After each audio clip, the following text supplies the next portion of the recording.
Hello students.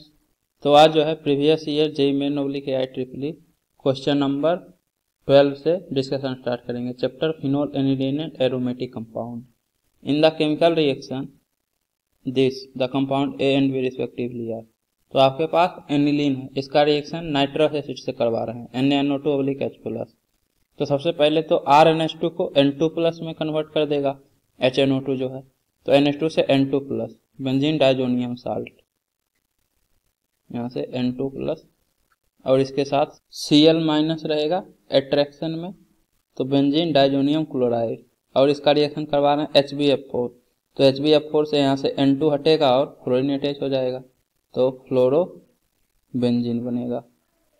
तो A आपका है बेंजीन डाइजोनियम क्लोराइड और बी है fluorobenzene. Nitrobenzene A rejected, phenol rejected, benzene diazonium chloride, तो ए तो सही है, बी फ्लोरोबेंजीन, तो ये भी सही है, ऑप्शन सी आपका करेक्ट है। इसके बाद phenol is treated with A solution of a mixture of KBr and KBrO3। तो आपके पास फिनोल है, बेंजीन से OH अटैच है, इसका रिएक्शन करवा रहे हैं Br- प्लस BrO3-, इसका मिक्सचर है। एक्चुअली में ये Br2/OH- है।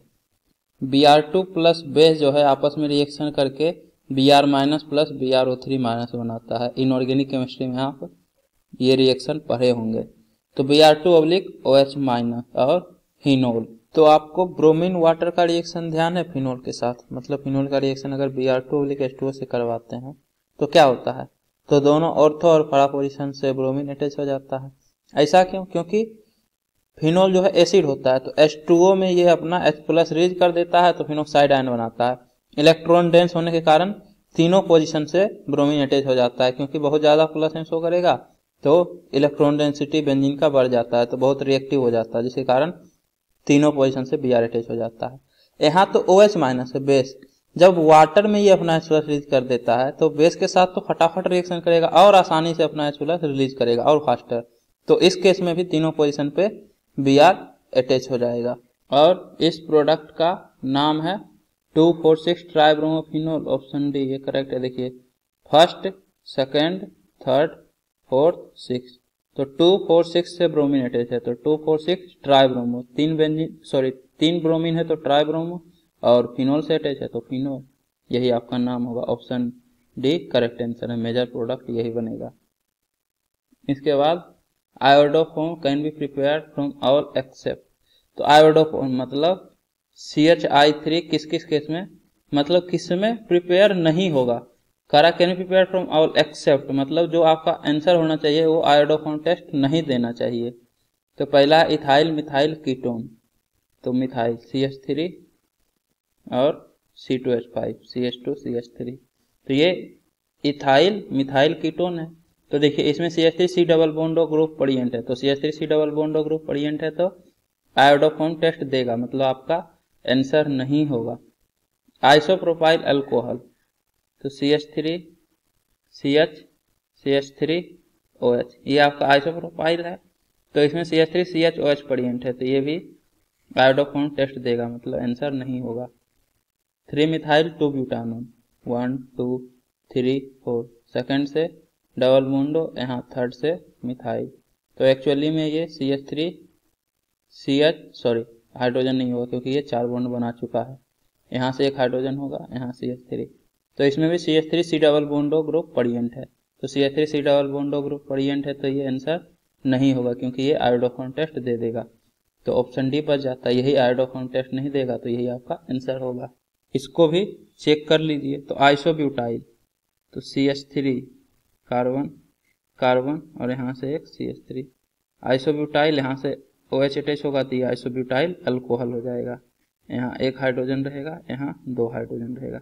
तो इसमें CH3 CHOH ग्रुप नहीं है, ना ही CH3 C double bond group present है, मतलब ये आयोडोफोम टेस्ट नहीं देगा, और आयोडोफोम टेस्ट नहीं देगा तो अपना आंसर हो जाएगा।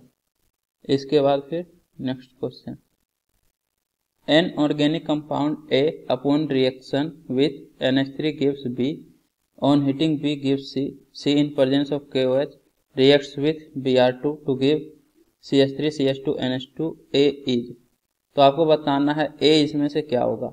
तो सबसे पहले तो आप देखिए सभी में COOH ग्रुप प्रेजेंट है, मतलब एक कार्बोजाइलिक एसिड तो है RCOOH। इसका रिएक्शन NH3 से करवाएंगे तो ये साल्ट बनाएगा, और NH3 से साल्ट जो बनाएगा फिर उसको जब हीट करेंगे तो ये एमाइड बना लेगा, मतलब यहाँ OH की जगह NH2 लग जाता है। तो आपका जो C बनेगा वो RCONH2 बनेगा, RCONH2। और B जो साल्ट है वो RCOO माइनस और NH3 plus ammonium salt, RCOO minus और NH3 नहीं NH4, H प्लस एक्सेप्ट करेगा तो NH4 प्लस अमोनियम साल्ट, तो C बन गया। अब C का रिएक्शन करवा रहे हैं Br2 प्लस KOH। तो आपको होफमैन ब्रोमामाइड रिएक्शन ध्यान ही होगा, होफमैन ब्रोमामाइड मतलब एमाइड का रिएक्शन जब Br2 प्लस बेस KOH या NOH किसी से करवाते हैं तो एमीन बनता है। CO को छुपा दो तो यहाँ से RNH2, तो RNH2 बन जाएगा।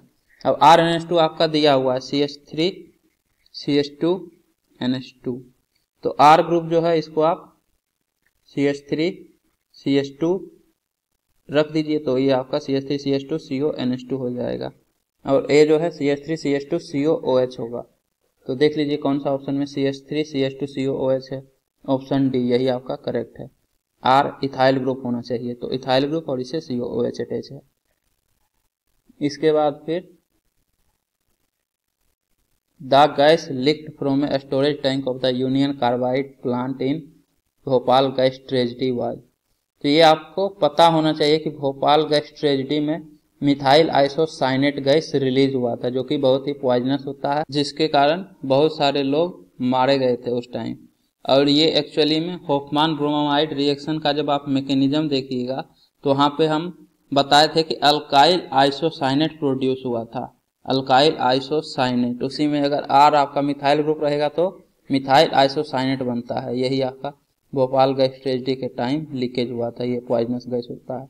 ऑप्शन ए करेक्ट आंसर है इसका। बाकी में तो आइसोसाइनेट है ही नहीं, अमोनिया है, मिथाइल अमीन है, फोर्जीन है। तो एक्चुअली में ये फैक्ट आपको ध्यान होना चाहिए, तभी आप ये क्वेश्चन बना सकते हैं कि कौन सा गैस रिलीज हुआ था। Next, on heating an aliphatic primary amine with chloroform and ethanolic potassium hydroxide. तो एलिफेटिक प्राइमरी अमीन RNH2, इसका रिएक्शन करवा रहे हैं क्लोरोफॉर्म CHCl3 प्लस KOH।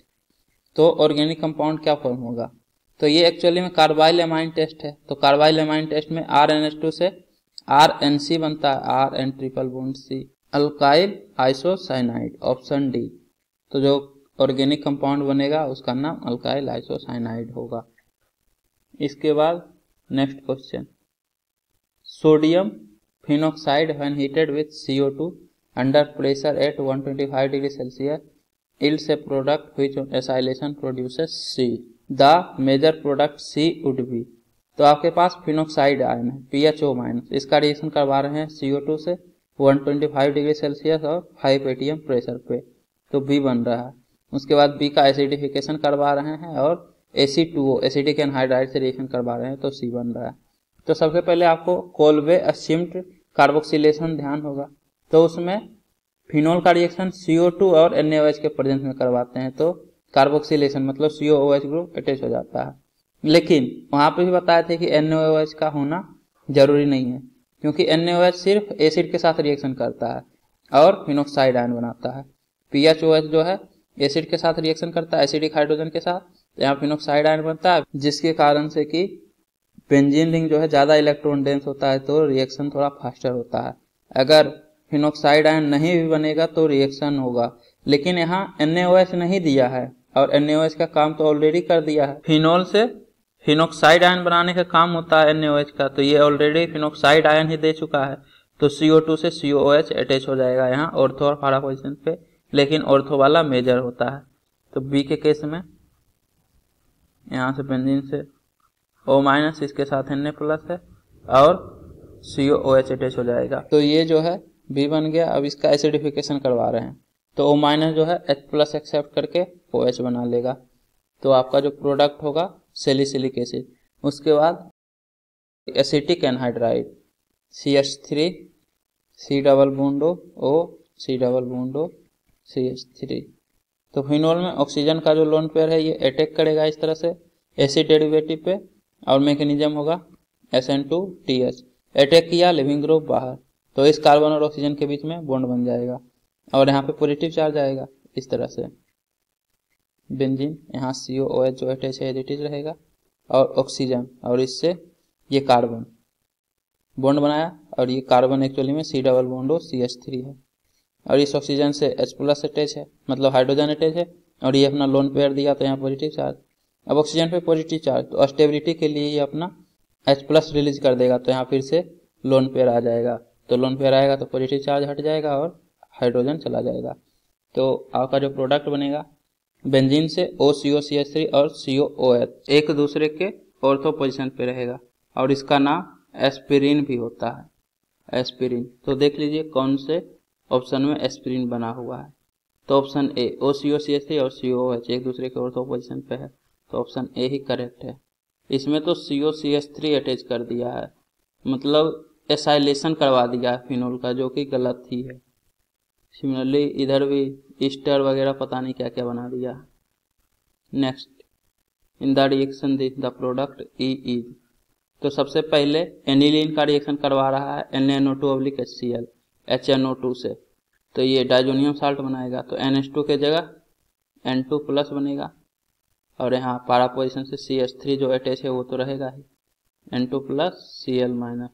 उसके बाद CuCN/KCN और हीट कर रहे हैं, तो N2+ हटेगा और यहाँ से Cn अटैच हो जाएगा, तो E आपका बनेगा बेंजीन से Cn अटैच कर दीजिए, और इसके पारा पोजीशन पे पहले से ही CH3 अटैच है तो ये भी अटैच रहेगा, और N2 निकला तो +N2 लिविंग ग्रुप है, तो नाइट्रोजन गैस भी रिलीज होगा, तो E आपका ये हो गया। कौन सा ऑप्शन? तो ऑप्शन ए में ही है, एक दूसरे के पारा पोजीशन से मिथाइल और साइनाइड ग्रुप अटैच है। इसमें Cn नहीं है, इसमें कार्बोजाइलिक एसिड, उसके बाद फिर हाइड्रोलिसिस तो नहीं है कहीं, हाँ नहीं है, तो Cn को COH में कन्वर्ट नहीं कर सकते हैं, ऑप्शन ए ही करेक्ट है।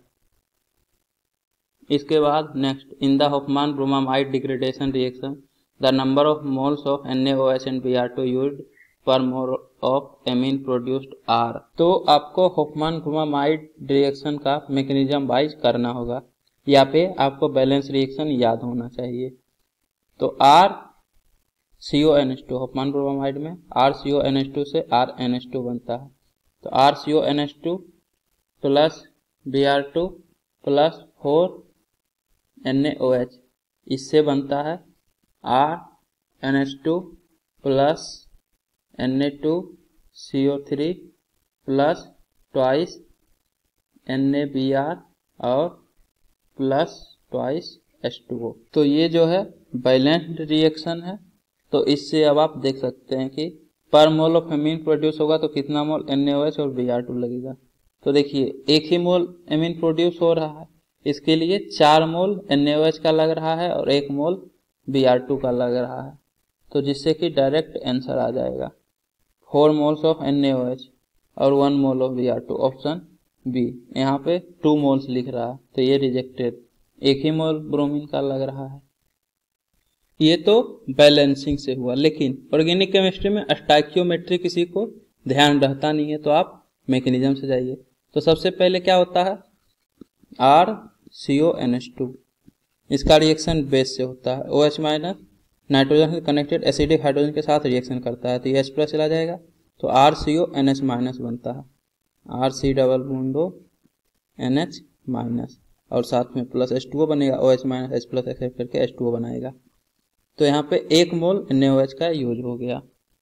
अब नाइट्रोजन पे निगेटिव चार्ज, ये जो है Br2 पे अटैक करता है इस तरह से, तो ये बॉन्ड ब्रेक होता है और नाइट्रोजन से Br अटैच हो जाता है, तो आपके पास RC डबल बॉन्डो NH-Br। इसके बाद ये भी एसिडिक हाइड्रोजन है, तो ये फर्दर OH- बेस के साथ रिएक्शन करता है, तो OH- इस H+ के साथ रिएक्शन करेगा, तो यहाँ फिर से निगेटिव चार्ज आएगा, तो आपका प्रोडक्ट बनेगा RC डबल बॉन्डो N, इस पे निगेटिव चार्ज और Br और प्लस H2O बनेगा। इसके बाद फर्दर ये जो R ग्रुप अल्काइल ग्रुप है ये शिफ्ट करता है, मैकेनिज्म आपको अगर ध्यान हो तो अल्काइल आइसोसाइनेट बनाता है, RN double bond C double बॉन्डो, ये R ग्रुप शिफ्ट करता है और Br बाहर चला जाता है। तो अभी एमीन बनना है इसको, तो इसका फर्दर हाइड्रोलिसिस होगा, लेकिन इससे पहले ही मेरा काम हो जा रहा है, क्योंकि देखिए यहाँ 1 मोल OH माइनस यूज हुआ था, यहाँ पे दूसरा मोल यूज हो गया है, 2 मोल। अब फर्दर OH माइनस अटैक करेगा इस कार्बन पे, हाइड्रोलिसिस वगैरह होगा तो RNH2 बनेगा।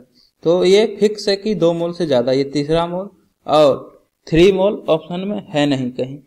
देखिए आप 1 2, इसके बाद फिर 4 ही है, तो 1 2 वाला रिजेक्टेड। अब 3 रहता तो फर्दर हमको रिएक्शन करके देखना पड़ता कि 3 है या 4 है, लेकिन 3 कहीं पे है नहीं तो 4 वाला ही होगा। और ब्रोमीन में देखिए तो 1 मोल और 2 मोल। तो अभी तक तो Br2 का 1 ही मोल यूज हुआ था यहाँ पे, और इधर हाइड्रोलिसिस में Br2 के साथ तो रिएक्शन होगा नहीं, मतलब कि अब फर्दर Br2 का यूज नहीं होगा। तो 1 मोल वाला ऑप्शन करेक्ट है। 2 मोल ऑफ Br2 कहीं पे यूज नहीं हो रहा है, तो ऑप्शन भी करेक्ट हो गया। या तो आप मैकेनिज्म में चले जाइए, नहीं तो अगर स्टोइकियोमेट्री याद हो तब तो कोई दिक्कत ही नहीं है, टाइम बच जाएगा आपका। लेकिन ऑर्गेनिक केमिस्ट्री में स्टोइकियोमेट्री का कहीं यूज होता नहीं है, तो कोई याद नहीं रखता है बैलेंसिंग रिएक्शन, तो आप मैकेनिज्म से भी फाइंड आउट कर सकते हैं। इसके बाद phenol on treatment with CO2 in the presence of NaOH followed by acidification produce compound X is the major product. X on treatment with acetic anhydride in the presence of catalytic amount of H2SO4 produces. तो actually में ये देखिए repeated question है, ये वाला जो आपका question है, फिनोक्साइड आयन का रिएक्शन CO2 से करवाते हैं, उसके बाद एसिटिक एनहाइड्राइड से इन द प्रेजेंस ऑफ एसिड। तो वही काम तो यहाँ पे हो रहा है, फिनोल का रिएक्शन करवा रहे हैं CO2 से, मतलब इन द प्रेजेंस ऑफ NaOH। तो NaOH के साथ फिनोक्साइड आयन पहले बनाएगा, फिर CO2 से रिएक्शन होगा तो PHOH और उसके ऑर्थो पोजीशन से COH लगेगा, और उसके बाद एसिटिक एनहाइड्राइड से OH जो है OCO-CH3 बना लेगा।